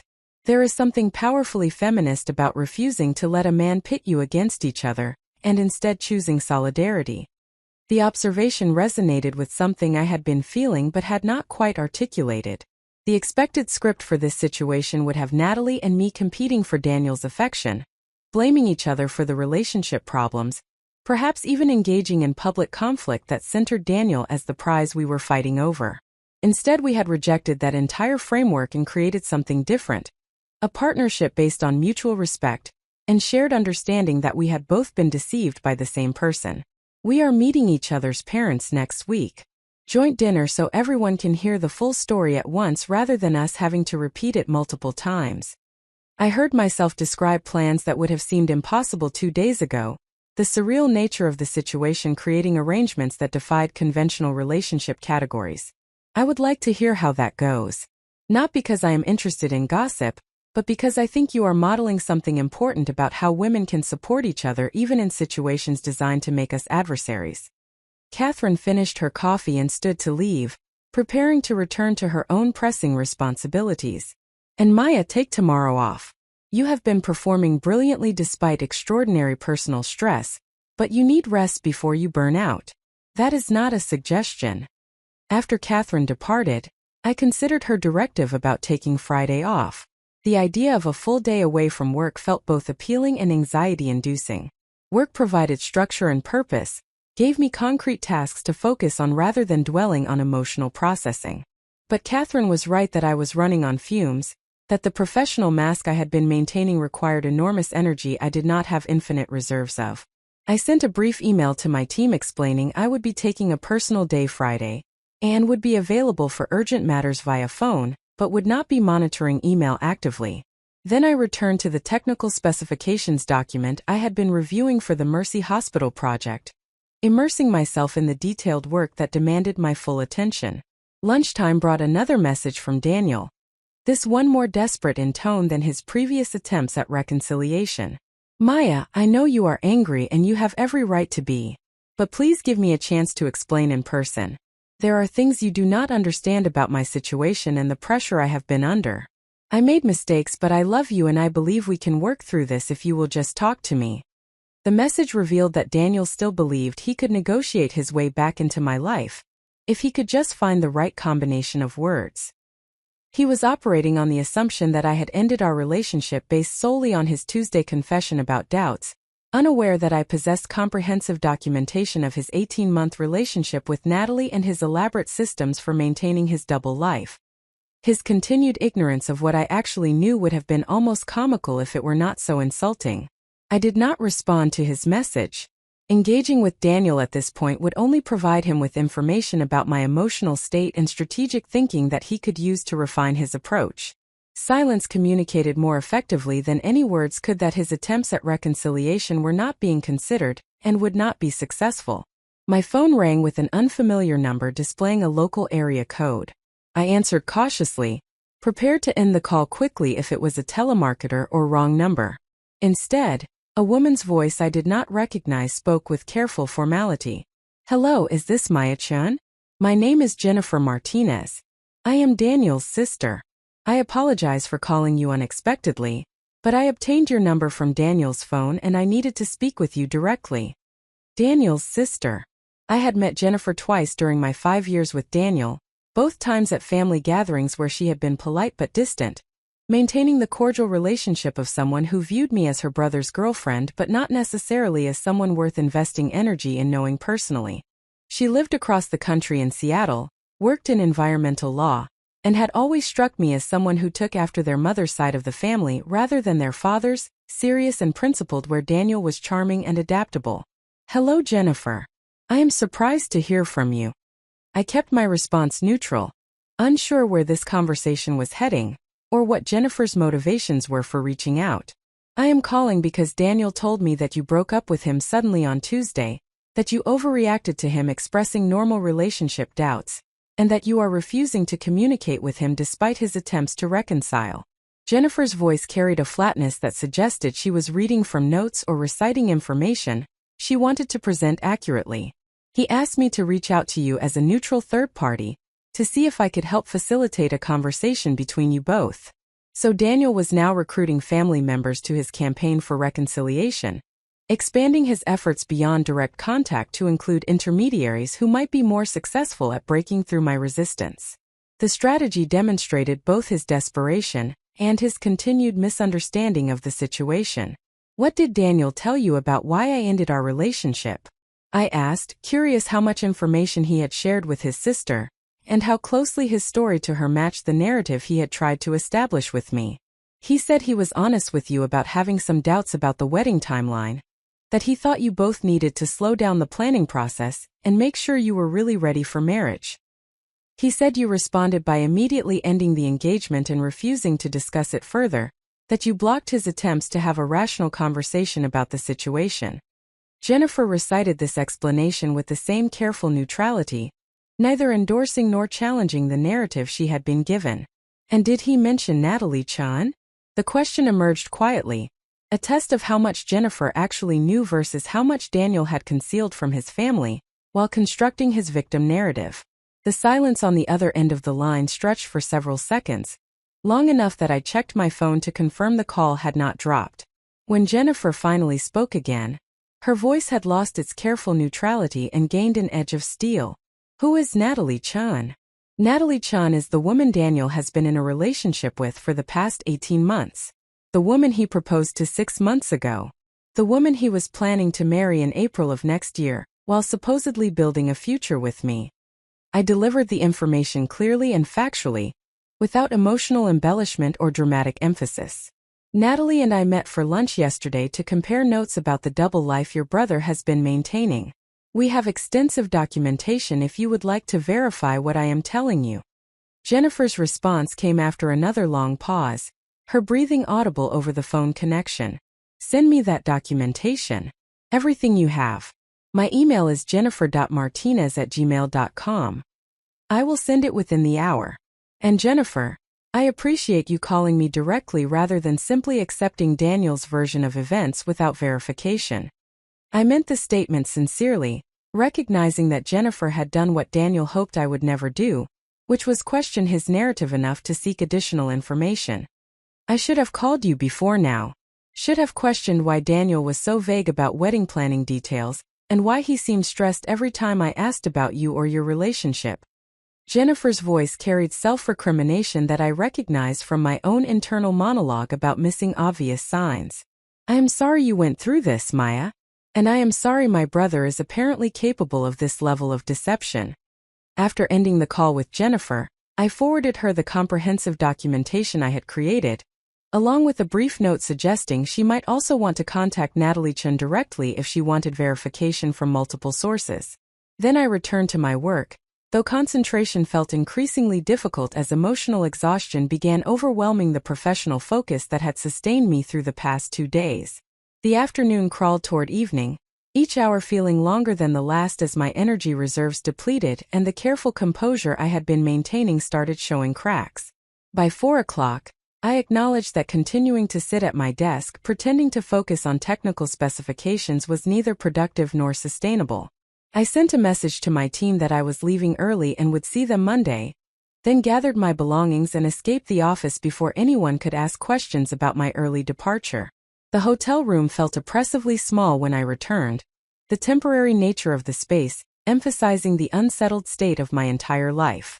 I needed to find a permanent apartment, needed to extract myself from the lease I shared with Daniel, needed to separate our financial entanglements and divide our shared possessions. The practical logistics of ending a 5-year relationship loomed like an overwhelming mountain of tasks. I lacked energy to begin climbing. My phone buzzed with a message from Natalie.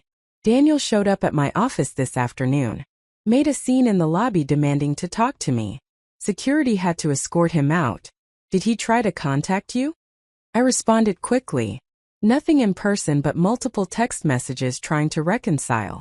Also, his sister called me asking to facilitate a conversation between us. I told her everything and sent her our documentation. His sister? Wow, he is really pulling out all the stops. My parents want to press harassment charges after his office ambush. I talked them down for now, but if he does it again, I am not stopping them. The escalation in Daniel's behavior suggested he was beginning to understand that standard reconciliation strategies were not working, that neither Natalie nor I were responding to his attempts to reestablish contact and control the narrative.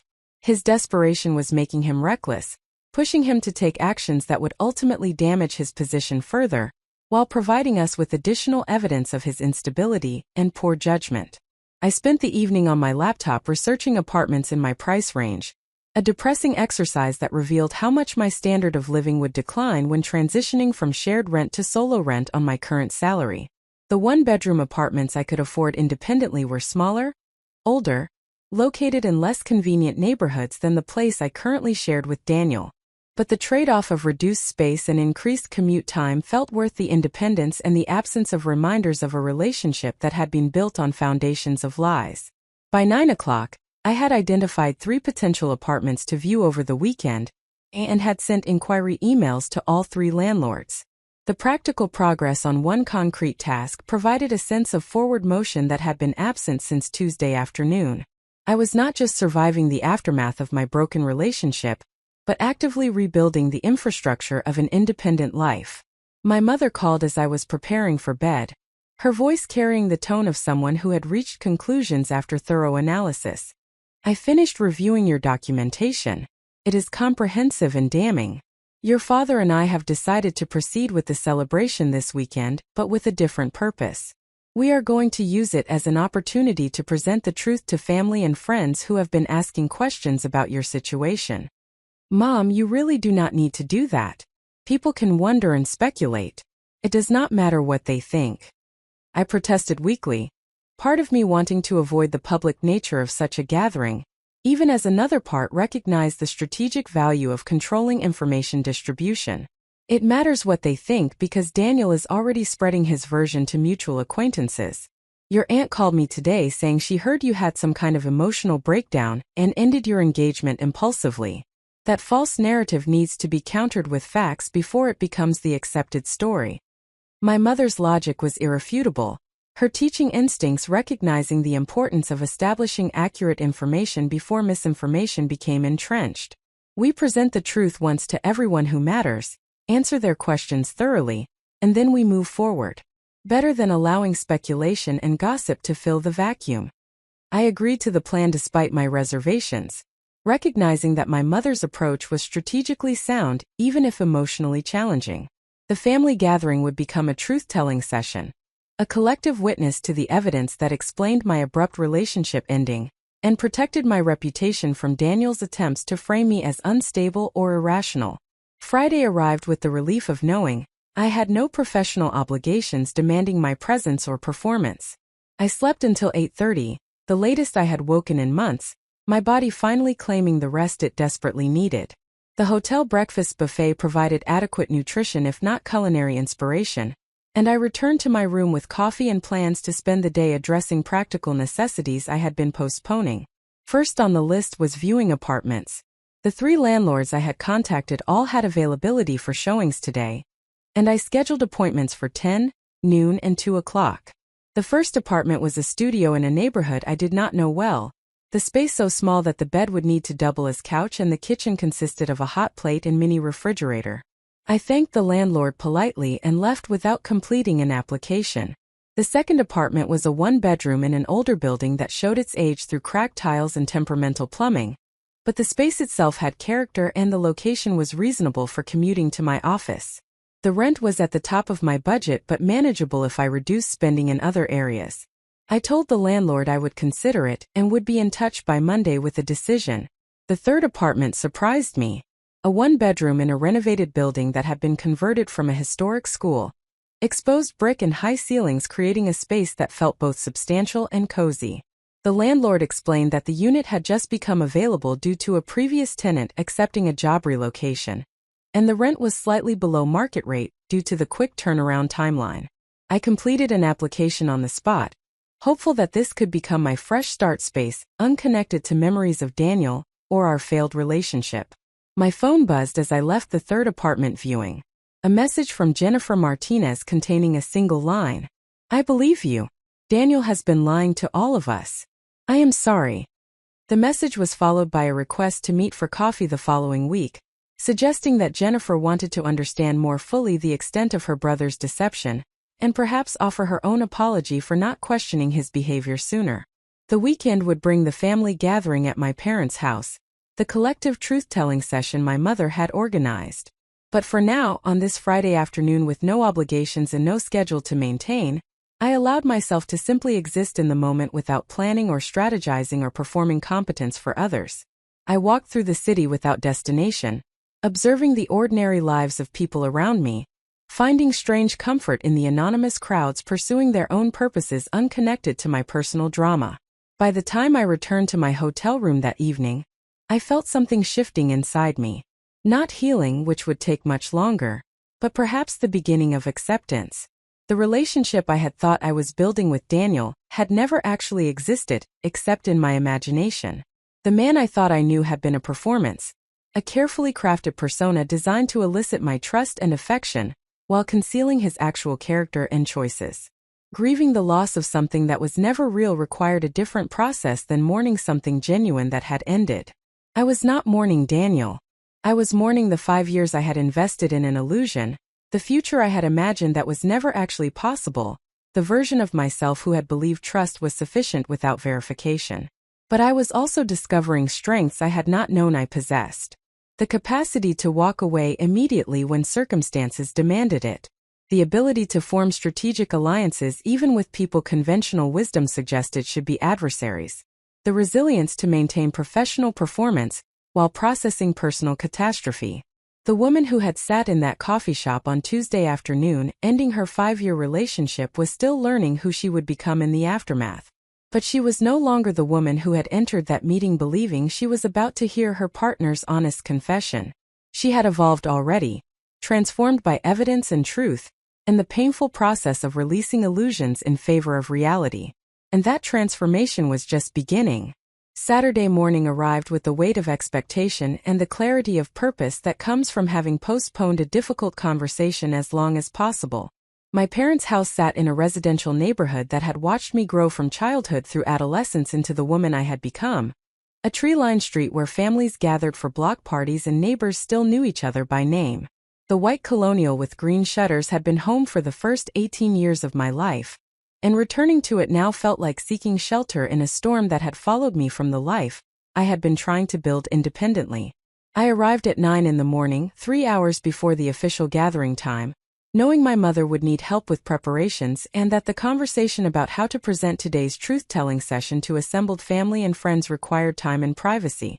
My father's car sat in the driveway beside my mother's sedan, both vehicles showing the careful maintenance of people who treated possessions with respect and expected them to last for decades rather than years. My mother opened the door before I could knock, her expression carrying the focused determination of someone who had spent considerable time planning the logistics of an event that defied conventional categorization. She wore navy slacks and a cream blouse, the practical elegance that characterized her approach to most situations, dressed appropriately for a family gathering, while remaining ready to pivot toward serious conversation when necessary. "Maya, come help me with the food arrangement. Your father is setting up chairs in the backyard." She spoke without preamble, immediately enlisting me into the preparations that would occupy the morning hours. The kitchen revealed the evidence of her early morning cooking, containers of dumplings and spring rolls arranged alongside platters of cut vegetables and various dipping sauces, the familiar foods that marked every family celebration in my memory.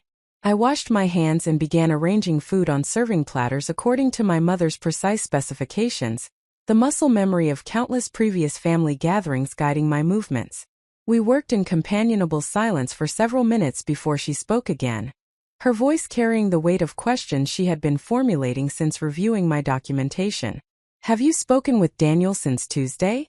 The question emerged casually, though I recognized the strategic information gathering beneath the conversational tone. "Not directly. He has sent numerous text messages attempting reconciliation, each one revealing that he still does not understand the full scope of what I know about his double life. He believes I ended our relationship based solely on his confession about doubts, unaware that I spent 3 weeks documenting his relationship with Natalie before that conversation ever occurred." I arranged spring rolls in concentric circles on a large platter, the precision of the pattern providing a meditative focus. "So he does not know that you know about Natalie." My mother stated this as confirmation rather than question, understanding immediately the strategic advantage my continued silence provided. "He does not know that I know that Natalie and I have met and compared documentation, that his sister now has comprehensive evidence of his deception, or that today's gathering will present the complete truth to everyone who has been receiving his false narrative about my supposed emotional instability." I finished the spring roll arrangement and moved to the next task, slicing cucumbers with the careful precision my mother had taught me years ago. Good. The element of surprise will prevent him from constructing defensive narratives before people hear the actual facts. My mother's strategic thinking mirrored my own, her decades of managing classroom dynamics and teenage social hierarchies translating surprisingly well to navigating adult relationship betrayals. "Several people have already asked if Daniel will be attending today. I told them this is a family event and he is no longer family." The bluntness of her statement carried a finality that provided unexpected comfort. My mother was not someone who made declarations lightly or changed positions once she had established them. Her categorization of Daniel as no longer family represented a permanent reclassification, a boundary that would not be negotiated or reconsidered, regardless of future developments. My father appeared in the kitchen doorway, his reading glasses perched on his head and his shirt bearing evidence of physical labor in the form of grass stains and perspiration.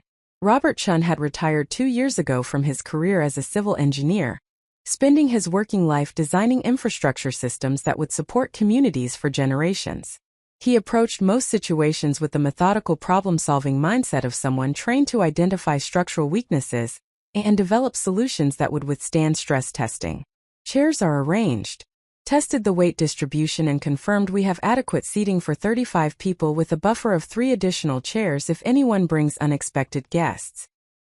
He reported his progress with the same precision he had brought to engineering projects, treating the backyard setup with the seriousness of professional work. His eyes found mine across the kitchen, and his expression softened. "How are you holding up, Maya?" The question from my father carried different weight than when others asked it. He was not someone who engaged in emotional processing through extended conversation, or believed that feelings required extensive discussion to be validated. His concern expressed itself through practical support and structural stability, ensuring that the foundation beneath me remained solid even as the life I had built upon it required reconstruction. "I am managing, taking things one day at a time and focusing on what I can control rather than what I cannot." The response emerged in language I knew he would appreciate, framing my emotional state in terms of strategic decision-making and resource allocation, rather than feelings that defied quantification. "Your mother tells me you are looking at apartments.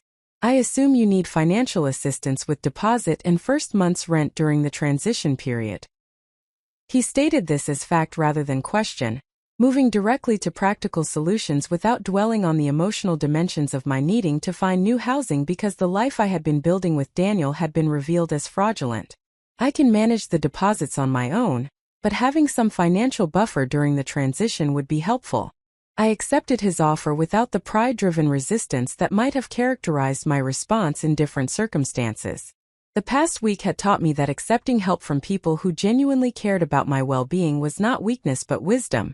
That independence did not require refusing all assistance, but rather knowing when to accept support that was offered without strings or conditions. I will transfer funds to your account this afternoon. Consider it an advance on your inheritance, not a loan requiring repayment. My father delivered this statement with the same matter-of-fact tone he used for discussing weather forecasts or traffic patterns, removing any emotional weight from the financial transaction. The morning hours passed in focused preparation, the three of us working together to transform the backyard into a space suitable for the gathering that would soon descend upon us. My father's engineering precision ensured optimal furniture arrangement and traffic flow. My mother's aesthetic sensibility created visual appeal through strategic placement of decorations and food presentations. I contributed the physical labor and organizational support that freed them to focus on their respective areas of expertise. By 11:30, the preparations were complete. The backyard looked festive and welcoming, giving no outward indication that today's event would diverge dramatically from the celebration originally planned. Guests would arrive expecting to toast my upcoming marriage and hear happy stories about wedding planning and future aspirations. Instead, they would receive a comprehensive presentation of evidence documenting systematic deception and relationship betrayal. My mother gathered my father and me in the living room for a final strategic discussion before guests began arriving. She had printed copies of the timeline I had created, a condensed version that presented the essential facts without overwhelming readers with excessive detail.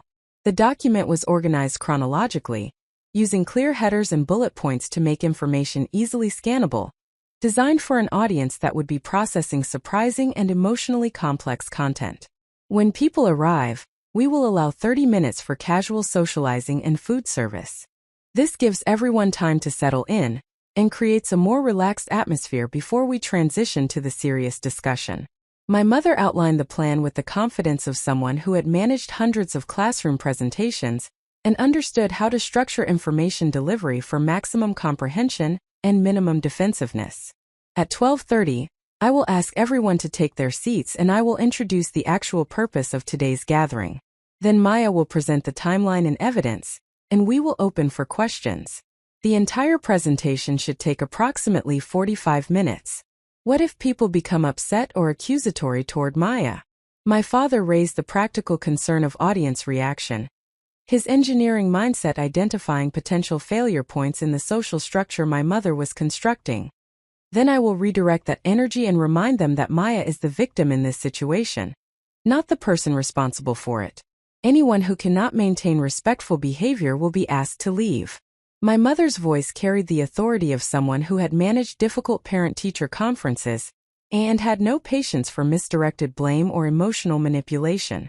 The doorbell rang at exactly noon, announcing the arrival of the first guests. My aunt and uncle, my mother's younger sister and her husband, entered with covered dishes and bright smiles that would soon transform into expressions of shock and sympathy as they learned the reason for today's gathering. More relatives followed in steady succession, the familiar faces of extended family who appeared at holidays and milestone celebrations, people who had watched me grow up and who carried expectations about my life trajectory based on decades of observation. I moved through the social rituals of greeting and small talk with practiced ease, accepting hugs and answering generic questions about work and life with responses that revealed nothing about the turmoil of the past week. Several people asked about Daniel's absence with the casual curiosity of those expecting a simple explanation about scheduling conflicts or work obligations. I deflected these questions with vague statements about him being unable to attend, preserving the reveal for the formal presentation my mother had planned. Sophia arrived at 12:15, her presence providing an anchor of support from someone who knew the complete story and required no performance of normalcy. She had dressed in professional casual attire that struck the right balance between family gathering and serious discussion, understanding intuitively that today would require her to serve as both friend and witness to truth-telling that would reshape family narratives. "How are you feeling?" she asked quietly as we stood together near the beverage table, partially hidden from the main crowd by the strategic placement of a large potted plant. "Nervous. Ready. Uncertain about how people will react but committed to presenting the truth regardless of their response." I took a sip of sparkling water, needing to maintain complete clarity rather than using alcohol to soften the edges of my anxiety. "Your mother is a force of nature," I have complete confidence in her ability to manage this crowd and ensure the message lands correctly. Sophia's observation carried the appreciation of someone who recognized skilled facilitation when she witnessed it. At 12:30 precisely, my mother moved to the center of the backyard and raised her hands to request attention. The conversations gradually quieted as people turned toward her, their expressions shifting from social pleasantness to focused attention as they registered the seriousness of her demeanor. Thank you all for coming today. I know you were expecting to celebrate Maya's upcoming marriage to Daniel Martinez, and I apologize for the deception in not clarifying that the purpose of today's gathering has changed significantly. My mother's voice carried clearly across the assembled group, her teacher projection ensuring everyone could hear without her needing to shout. Maya ended her relationship with Daniel on Tuesday of this week, and there are circumstances surrounding that decision that all of you deserve to understand, rather than relying on incomplete information or speculation. The backyard had gone completely silent, 32 people frozen in various states of surprise and confusion, as they processed my mother's opening statement. I could see the questions forming on their faces, the natural human curiosity about what could have caused such a dramatic relationship ending after 5 years together. Maya is going to present a timeline of events and evidence that explains what actually occurred. I ask that you hold your questions until after she has finished the presentation, and that you listen with open minds to information that may be surprising and disturbing.